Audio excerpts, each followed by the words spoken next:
I'm happy I finally heard Senator Judge Erwin Tulfo is concerned about the justice or injustice to Vice President Sara. That's good news.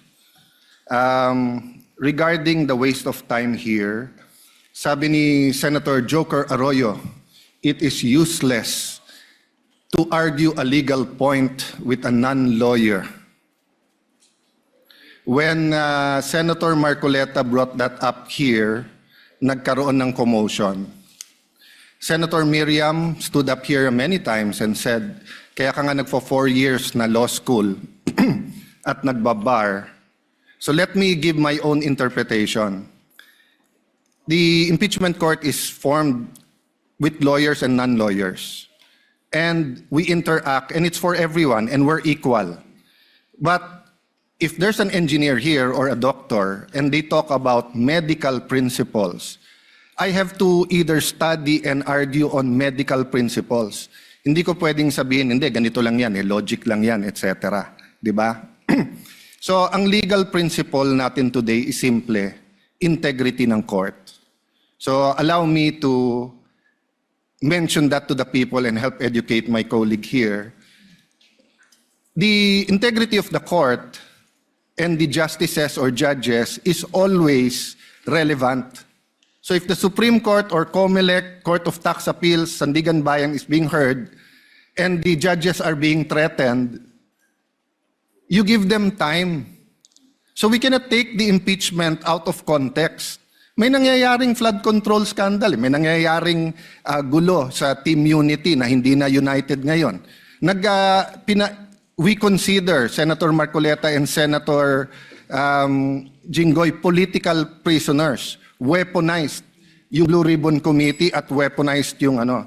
So Mr. President, hindi tama na sabihin na I wasn't, after we brought up the problem with NBI, they doubled down, naggumawa pa ng task force. I mentioned 2 colleagues sa SALN, I didn't accuse them. Sabi ko lang, just like Vice President Sara, just because tumaas ang SALN, can we already ask for the BIR, for the AMLA and the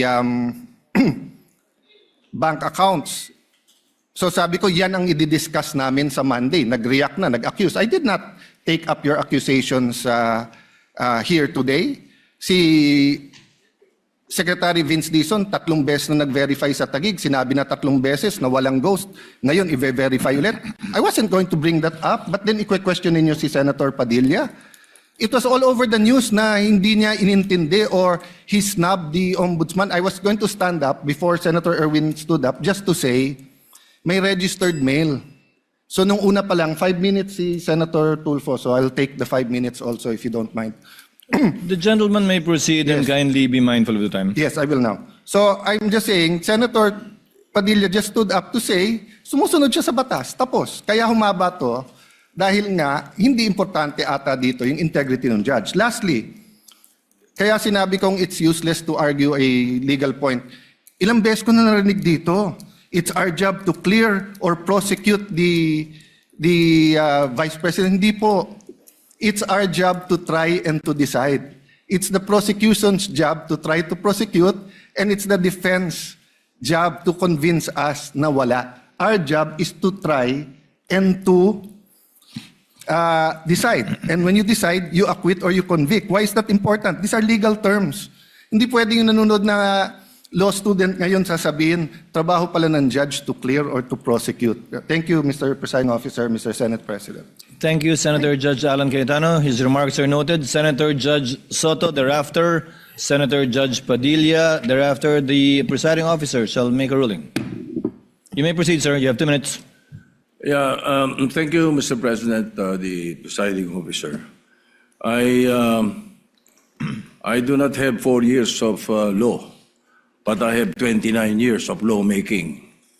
And I move that the manifestations of that we have heard be referred to the Senate proper. We will act on it at the proper time, Your Honor. Thank you. Your remarks are noted. Senator Judge Padilla is recognized. You may proceed, sir. You have 2 minutes. Maraming salamat po, aming tagapamahalang hukom. Ito pong kasuotan natin sa mga oras na ito, hindi lamang po ito nire-represent ang impeachment ng ating pangalawang Pangulo.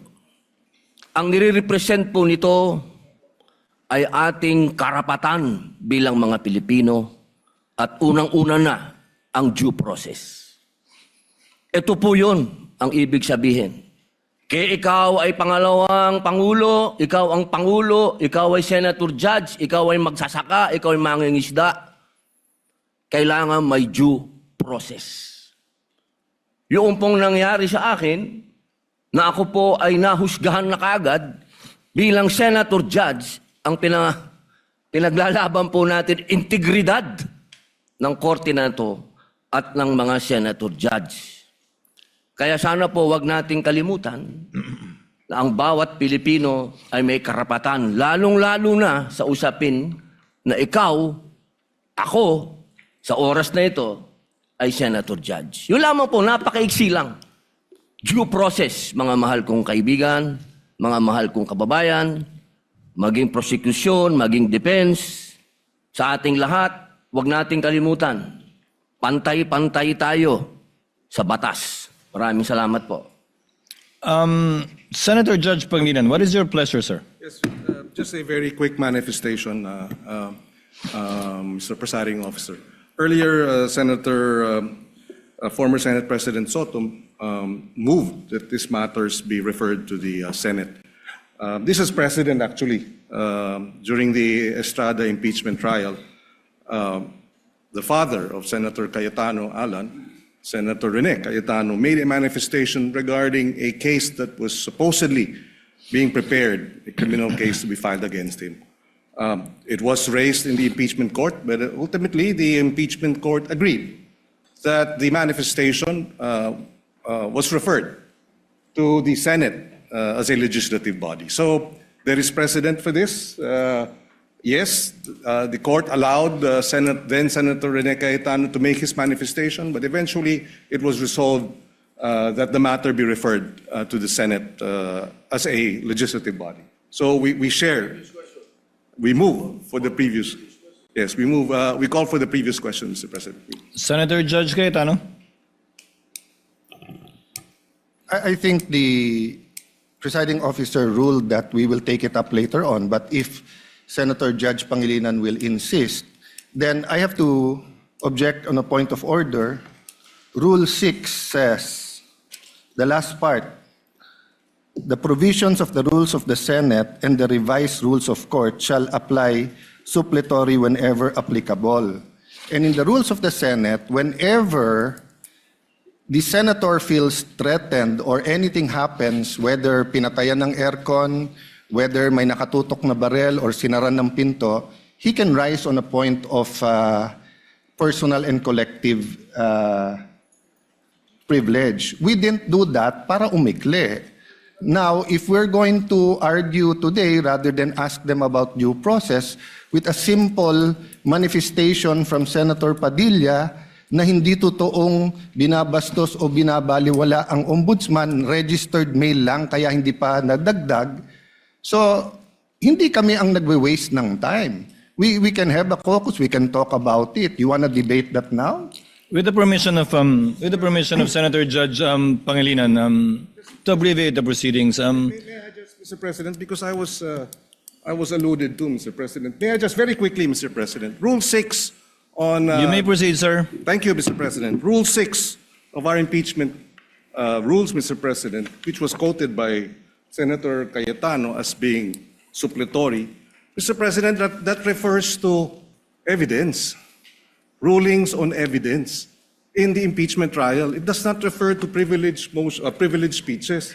Therefore, the suppletory nature of the rules of court, as well as the Senate rules, refer to matters pertaining to evidence and no other, Mr. President. But in the spirit of liberality, we will allow that. That's precisely why we did not object when he spoke last week. But let us not abuse the liberality of this court, Mr. President. Bunyog, bunyog, halikan na kasama ka. Bunyog, kapag buklod ay may pag-asa. Luzon, Visayas, Mindanao, isa ang pananaw. Sa bagong Pilipinas ang bunyog isisigaw. Bunyog, bunyog, bunyog.